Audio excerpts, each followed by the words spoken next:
When Coda managed the Best Picture win at the Oscars earlier this year, with only 3 nominations to its name, many were expectedly surprised. The Power of the Dog had a whopping 12 nominations versus Coda's 3, and usually the movie with the most nominations wins the Best Picture because it's the movie with the most love. Think Schindler's List, Titanic, The Lord of the Rings, The Return of the King. But some years, if there's enough passion for a movie, Academy members will vote for it regardless of how many nominations it received in other categories. Such was the case in 1953, when The Greatest Show on Earth won Best Picture with only 5 nominations total. Same goes for Annie Hall in 1978, which won the top award, also with only 5 nominations. And then there was Coda, quite the anomaly, sweeping in only the 3 categories it was nominated in: Adapted Screenplay, Supporting Actor, and Picture. But did you know that many decades ago, a movie won the Best Picture Academy Award without receiving a single nomination in any other category?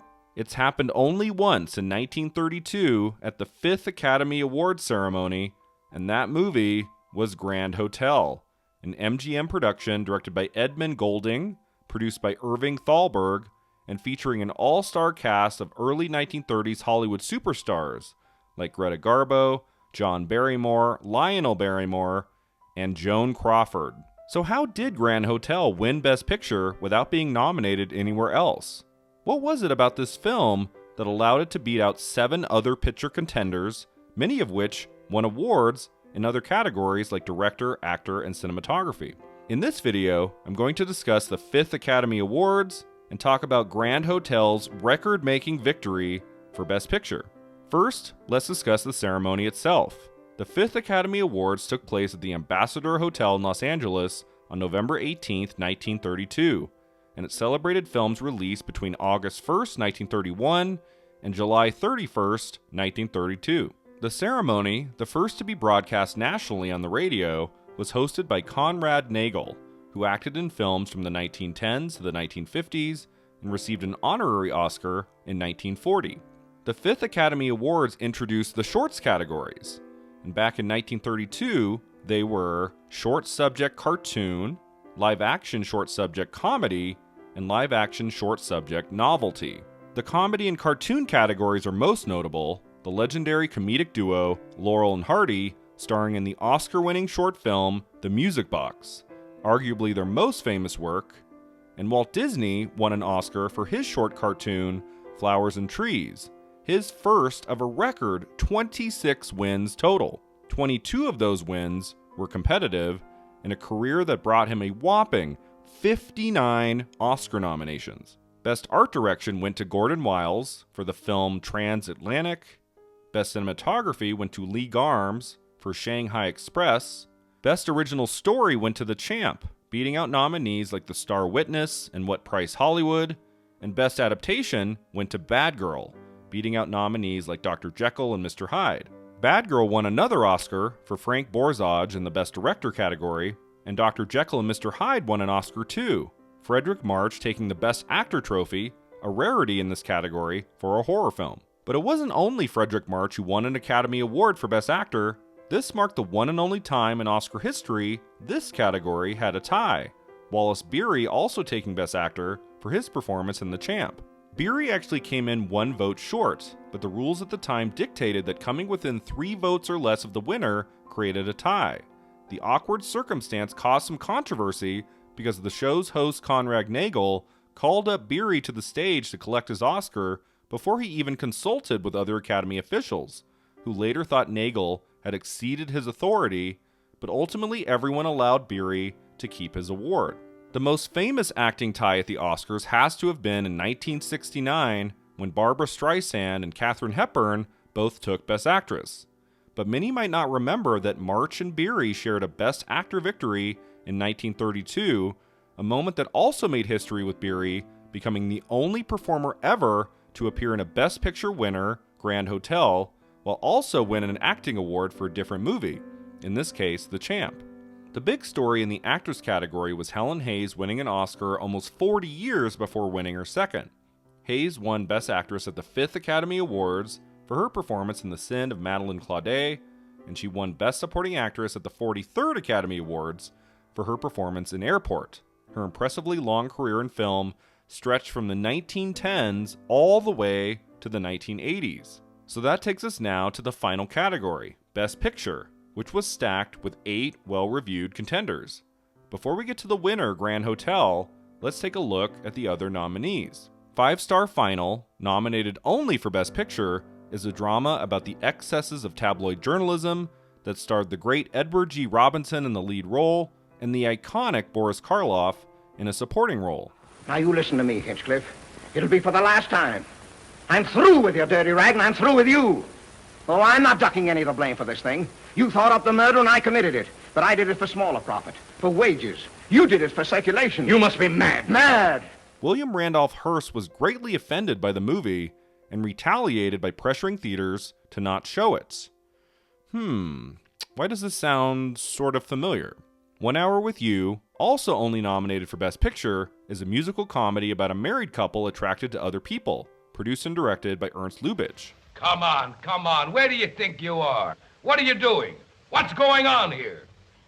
The French Revolution. Hey, you can't make love in public. I can make love anywhere. No, you can't. Oh, but officer, he can. Darling! The film is a musical remake of 1924's The Marriage Circle, which was the second film Lubitsch directed in the United States. The Smiling Lieutenant is the other picture nominee that year to not show up in any other category. This musical comedy, also directed by Ernst Lubitsch, tells of a man forced to marry a socially awkward princess. Etude for 5 fingers. Cloister bells. Maiden's prayer. Let me see your underwear.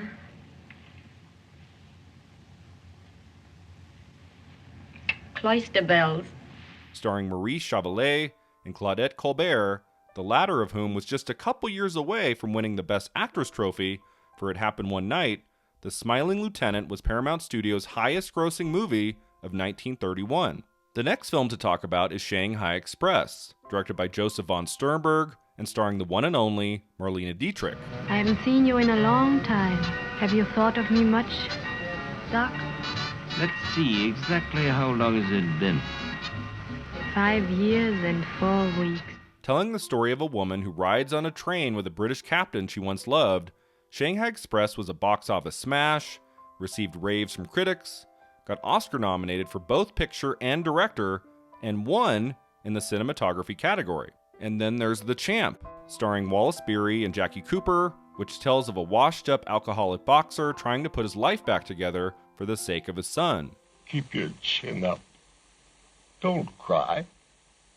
Come on. Give the old man a smile.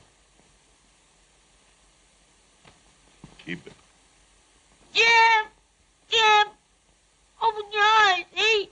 Look at me! Jim! Nominated for picture and director, The Champ won 2 Oscars, Best Actor for Beery and Best Story for Frances Marion. In February 2020, the film was shown at the Berlin International Film Festival as part of a retrospective dedicated to producer King Vidor's career. Next up is Aerosmith, a drama directed by the legendary John Ford, the man who still to date holds the record for most director Oscar wins at an astonishing 4. This film tells of a medical researcher sent to a plague outbreak where he has to decide priorities for the use of his vaccine. It may interest you to know that I'm Dr. Gottlieb's assistant, and that I'm on my way to Ward D to take a strain of a very dangerous microbe. And when I've done what I came here to do, I shall report you. What's your name? What's yours? Aerosmith. You're not reporting me, you know. Oh, gee, there I go again. Well, scrubbing floors just makes me rebellious, and being rebellious just naturally makes me fresh, and there you are. Starring Ronald Colman and Helen Hayes, the latter winning her Best Actress Oscar for a movie not nominated for Best Picture at the 5th Academy Awards. Aerosmith was a financial and critical success and received 4 Oscar nominations, including writing adaptation and cinematography. The last nominated film to talk about before we get to Grand Hotel is Bad Girl, about the courtship and marriage between 2 young working-class people. But gee, kid, I'm sorry to be late. Too bad about you. I couldn't help it. Couldn't spend a couple of minutes with me tonight of all nights. You know how nervous I am. But you could go to some speakeasy with a bunch of fellas and get your face all battered up in a drunken brawl. I would argue this film came closest to winning Best Picture at the 5th Academy Awards because it won Best Adaptation and Best Director. Imagine making your Oscar predictions back then and choosing Bad Girl to win the Writing and Directing Awards, but Grand Hotel, which wasn't even nominated in those categories, for the Best Picture trophy. It would have seemed insane, am I right? Well, surprisingly no. Oddly enough, Grand Hotel taking the top prize wasn't as big of a shock as you might think. There's a reason Grand Hotel is likely the only film in this list of nominees for Best Picture you might have actually heard of. It's by far the most popular and long-lasting of the lot. Written by William A. Drake, based on his 1930 play, and directed by Edmund Golding, who later went on to direct Bette Davis in Dark Victory, MGM's production of Grand Hotel has proven influential throughout the years. Greta Garbo's line, "I Want to Be Alone," placed number 30 on AFI's list of 100 Years, 100 Movie Quotes, and in 2007, the film was selected for preservation in the United States National Film Registry by the Library of Congress for being culturally, historically, or aesthetically significant. The film tells of a group of people staying at Berlin's lavish, most expensive hotel. There's a drunk doctor, a powerful German businessman, a baron stealing the heart of a mistress. Grand Hotel is packed with various engaging stories, one of the first major hangout movies ever made. There's not even a huge conflict at the center of its narrative, and instead, it allows the viewer to spend time with the biggest stars of 1932, brushing past each other's shoulders in a stunning Berlin hotel. You like me better than you did him? Oh, you're a good man, Mr. Kringle. A very good man. You know, I never thought anything so beautiful could come to me. Grand Hotel is one of the best films in this picture lineup, to be sure, if not the best, but how did it actually manage to win with 0 nominations in any other category? Here are the top 3 reasons. First, and most importantly, Grand Hotel was produced by Irving Thalberg, who wielded a lot of power in the motion picture industry at that time. Called the Boy Wonder for his youth and ability to pick great scripts, choose the right actors, and make profitable films, Thalberg was one of the top producers of the era.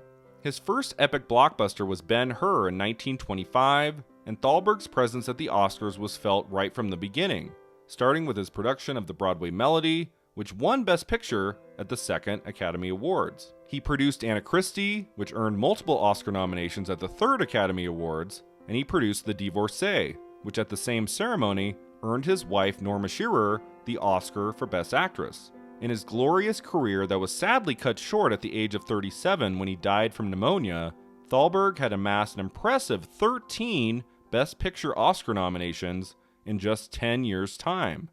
The man's golden touch was clearly felt throughout the industry, and it can't be denied just how much influence his name had on Academy voters. Secondly, the star-studded cast brought a lot of attention to the movie too. It truly was rare in the early 1930s for a movie to have this much star power packed into a single narrative, an Ocean's 11 of its time that didn't sacrifice on the quality of its screenplay. Grand Hotel doesn't work solely because of its incredible ensemble that includes Garbo, Barrymore, Crawford. It's made all the better for it. The actors bringing their A-game at all times, never feeling like throwaway cameos, each actor sinking their teeth into their role as if they were the centerpiece of the film. In later years, Crawford described the movie as the following: "A grand film, a grand experience in my life. I was thrilled when I heard I was going to be doing it. I only wanted to be worthy." Finally, the film was a huge commercial and critical success upon its release in April 1932. In its first year, Grand Hotel recouped its budget 5 times over, resulting in a profit of close to $1 million. And the critics adored the movie, Variety saying the drama unfolds with a speed that never loses its grip, and Film Daily calling it one of the classiest moving picture affairs you've seen in a long time. Additionally, the New York Times called the production worthy of all the talk it has created, and several motion picture luminaries deserve to feel proud of their performances. There were a lot of nominees for Best Picture at the 5th Academy Awards, 8 in total, and with no clear frontrunner going into the ceremony, unlike the 3rd Academy Awards, when All Quiet on the Western Front was absolutely going to win, Grand Hotel just looked to be the clear consensus favorite. As fine of films as Bad Girl, The Champ, and Shanghai Express are, there likely wasn't enough passion to carry any one of them over the finish line despite their wins in other categories, and therefore Grand Hotel took the top prize for its producer Irving Thalberg, who also won Best Picture a few years earlier for The Broadway Melody, and a few years later than this for Mutiny on the Bounty.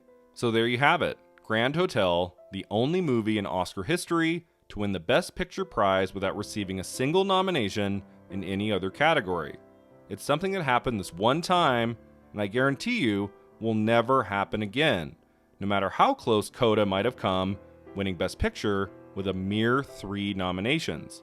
The 1930s is an odd time for the Academy Awards, with many changes and big surprises still to come, and you better believe I'll be here continuing to talk about all the highs and lows as I dig deeper into many more ceremonies from the early days of Oscar. Thanks so much for watching. If you enjoyed this video, don't forget to like and subscribe. Let me know in the comments below, what are your thoughts on Grand Hotel? Did it deserve to win Best Picture with only a single nomination? Or do you think it needed to be nominated in other categories too? See you next time.